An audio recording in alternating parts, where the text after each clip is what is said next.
Emily, can you give us just a brief overview of the cave journey into the lovemaking and maybe describe what that was like for you? What were you experiencing? Take us into the moment. Yeah.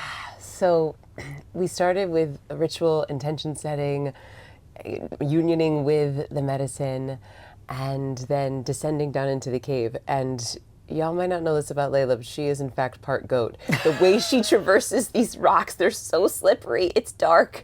It's like a deep kind of scary cave. It would be scary sober, to be honest. But like if you're starting to come up on psychedelics, it was pretty intense. Also, she's off into the wilderness and there's like 20 Italian tourists that are around me. I'm like, maybe I've lost Layla forever. Oh no, am I gonna be stuck with these people? There's walkie-talkies, they're taking pictures. So I got sort of riled up in the beginning. And then finally I found you. And then I sat down and I started immediately crying because usually, you know, before any good ecstatic trip, there's usually a purge or two in there. It's like the body just needs to shake off to make some space for that wild cosmic energy to come through. And then I said to you, I'd love to feel like we've arrived. Like I want to feel like we're in our home, that we're in our location. And really, I think what I was wanting was safety. Yeah. Which is, I think, honestly why rituals have been happening here for so many tens of thousands of years, is the safety that's there instead of the woods, safety from the elements, safety from other tribes, safety from animals. And yet when there were tourists coming in like every 40 minutes to an hour, my nervous system was a little on guard, a little heightened. And the LSD, you know, heightens things. Yeah. It's a little and chilly. I want to pause really quick and say, like, part of our journey has been coming face to face with a bit of the heartbreak that the world isn't built for high priestesses anymore. Yeah. You know, that these sacred caves of ritual magic aren't honored in a way that you can go and do ritual undisturbed, you know, without tourists kind of stumbling in and taking photos, that you can't be at Eleusis in prayer without triggering the security guard. Having whistles blown at you. Yeah. And as we were descending into the cave, before we even entered, you know, we both stopped. You're like, wow, they really built a Christian church right on top of this sacred, ancient goddess worship site. And it's not like, oh, this town needs a church here. It was like, no, it was clearly acclaiming. It's like, let's stick our cross in it. Let's stick our flag in it. And so I thought that was of note. I felt that so deep because this primordial cave, women went there to birth, to pray to the goddess of fertility for 15,000 plus years. This was a cave of the goddess. And so what I really saw with this Christian church, right, planted right on top, is it's not that there's anything wrong with Christ consciousness. In fact, Christ consciousness can be so beautiful. It's not that Christianity hasn't done beautiful things in people's hearts. It's that when the Catholic Church and when Christianity decided to overtake other religions, to say you are no longer allowed to pursue God in the way that is true to you, that's when it became toxic. And I felt that toxic mission, that toxic intention to take away a woman's right to pray to God through the power of orgasm, to pray to God in her birthing ceremony, in the depths of connection to nature, on whatever plant medicine she chose, and to claim that so much, like we are the ones who get to tell you what to do with your bodies, with your God, with your sexuality, with your pussy. And it was like, you know, I really felt that. Yeah, and thank you for naming that, because it's not just in this one location. You know, it's been a very structured, thought through campaign to go to every continent, every country, and like you said, go, yes, to other religions, but also indigenous cultures, and take away the medicines that people have been using for thousands and thousands of years to have the visceral experience of God, not just to talk about God. And so that was an interesting way to start. And then, you know, as we descended down, one of our prayers was for privacy. And, you know, you never get the trip you want, you get the trip you need. Just like, and so then part of, you know, being sort of advanced practitioners is that you roll with what is. What is becomes the portal. So yes, I was really sick. I was on the second day of my period. It was cold. It was chilly. It was a sort of intense beginning to the journey. And then we found our spot. We found our home. Yeah. And there was this little like tiny mini cave inside of the cave with almost felt like a little front porch. Yeah. And we put down our yoga mat and we dropped in and started doing breath work. And I remember at one point we found this little rock that felt like we were being cradled. Yeah. And we were just like cuddling while this rock was cradling us, and we were laughing so hard. So hard. Because I love the line of like, why is God laughing? Because she's in on the joke, right? It's like there really is a cosmic playfulness to all of this. Yeah. And I think at some point you were like, oh, should we do sex magic? And we were laughing so hard. And I said, we didn't come here to just lay around and have a good time. Let's get up and do something. Yeah, we got to do some shit. And it was so hilarious because we were like lounging, just like having a great time in this fertility cave. And it was like, time to get up and do sex magic. So, although it's hilarious that you keep calling me part goat, because as a maenad, Pan is a goat. Yes. And so part of being a maenad is to unify with the divine essence of like a goat god.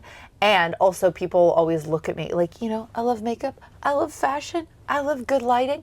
But people are always like, what? You can like fucking book it into a dark ass cave at like 1,000,000 miles an hour? And I'm like, yeah, I lived in Asia for 10 years. Like people don't see how in nature I have been and how much I have lived in this like very raw, barefooted way for a lot of my life as well. it is really of note. Like it is remarkable, your ability to navigate and remarkable to note my inability to navigate. Like at one point you said, I don't really understand your relationship to walking. Well, you asked me, you were like, is this easier without shoes? Because I think I had taken my shoes off and I was now scrambling barefoot. And I was like, I don't understand your relationship to walking, so I have a hard time answering that question. Because I was basically walking on all fours and butt sliding down the slippery rocks. Oh boy. We should also mention that one thing you don't have is perfect health. Yes, so I have been very sick. You can hear my sort of queasy day 100, it feels like, of this bronchial thing. Yeah. And I was on day 2 of my period. You know, so my back was hurting. Like I was not Emily Fletcher at her finest. I was not giving you. I would argue. One of the things we were joking about in the cave was it would be like silent. And then Emily would just start coughing so hard, like a huge coughing fit. Like it really sounded like she was gonna vomit her lungs out of her body. And you could hear tourists coming, right? We were so deep in the cave that the tourists weren't really gonna run into us for the most part, but you could hear Emily just like coughing so intensely.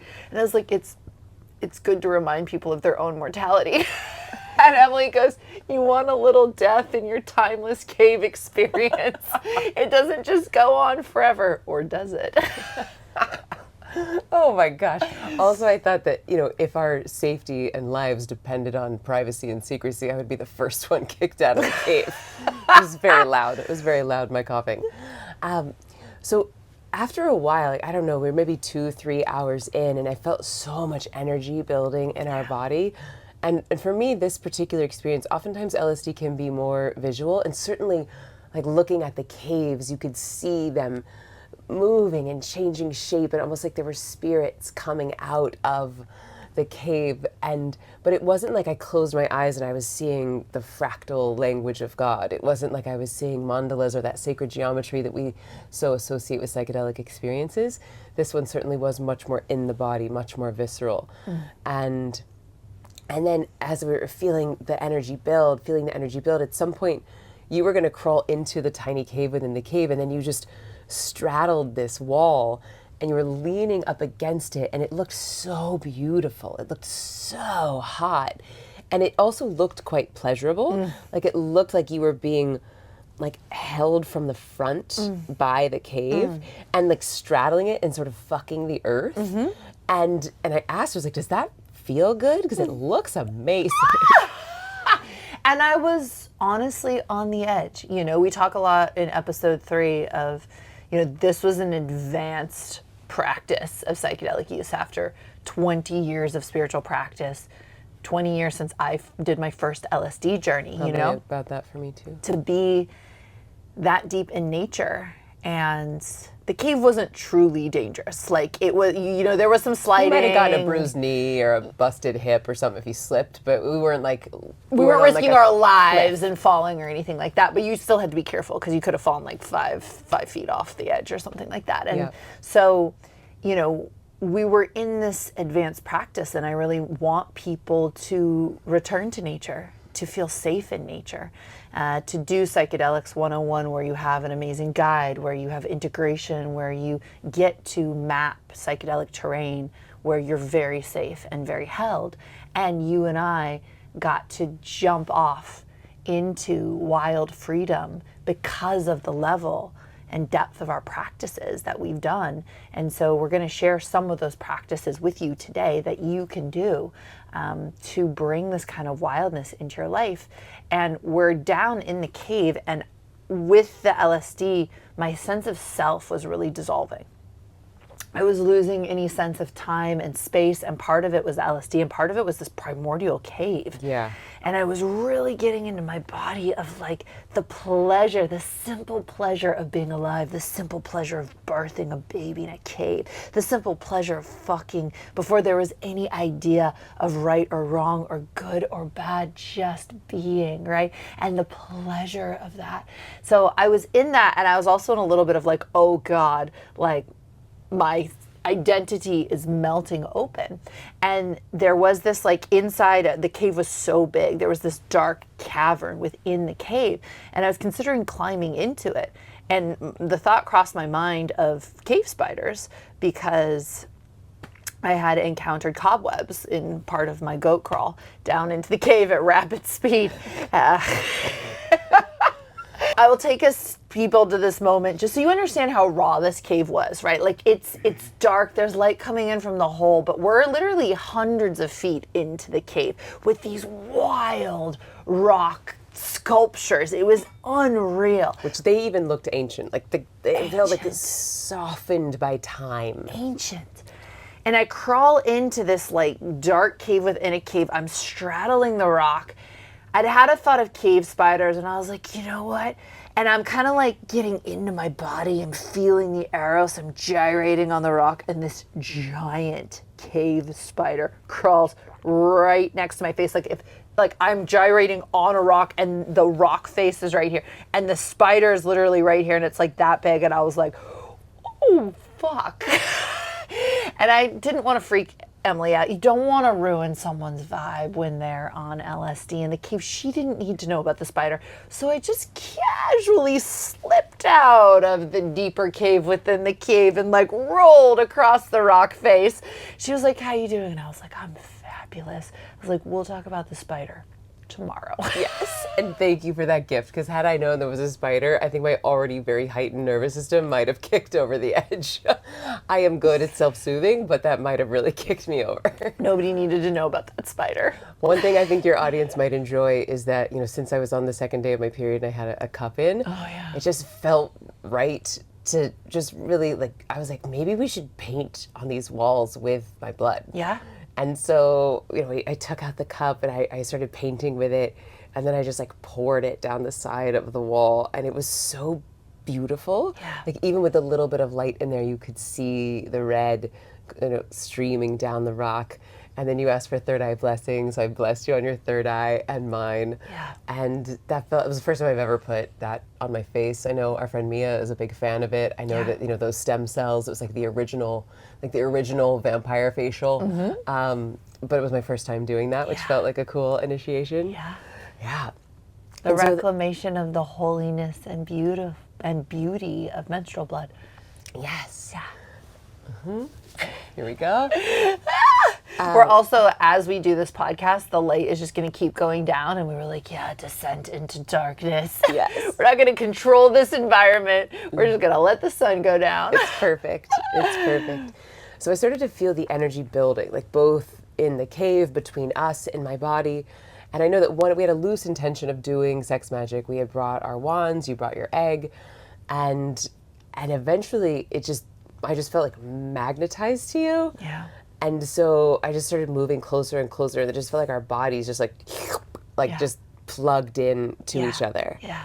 And it felt like there was this undulation, like a real like kundalini, but between the two of us, as Yeah. if the snakes were sort of dancing back and forth between our bodies. Yeah.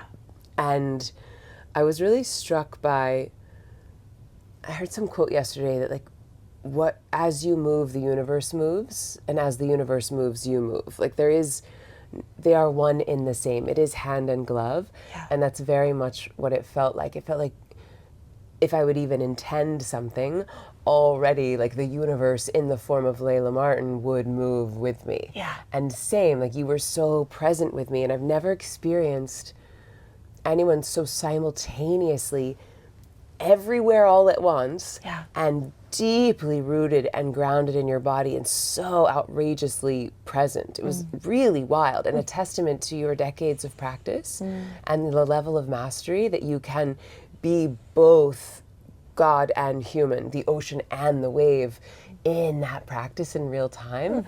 And it was so fun. This was also our second cave lovemaking experience of this trip. So it really started to feel like home. It really started to feel familiar.